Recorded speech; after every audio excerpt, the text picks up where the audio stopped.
বাংলাদেশ দলিল লেখক সমিতি শ্যামপুর সাব রেজিস্ট্রি অফিস শাখার নবনির্বাচিত কমিটির পরিচিতি ও সাধারণ সভা অনুষ্ঠিত হয়েছে। সোমবার রাজধানীর শ্যামপুরে সাব রেজিস্ট্রি অফিসে সভার আয়োজন করা হয়। আব্দুল বারেক মৃধার সভাপতিত্বে অনুষ্ঠিত সভায় প্রধান অতিথি ছিলেন বাংলাদেশ দলিল লেখক সমিতির চেয়ারম্যান এম.এ. রশিদ।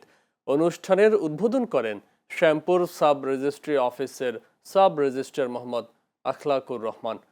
প্রধান বক্তা ছিলেন বাংলাদেশ দলিল লেখক সমিতির মহাসচিব কে.এস. হোসেন টমাস।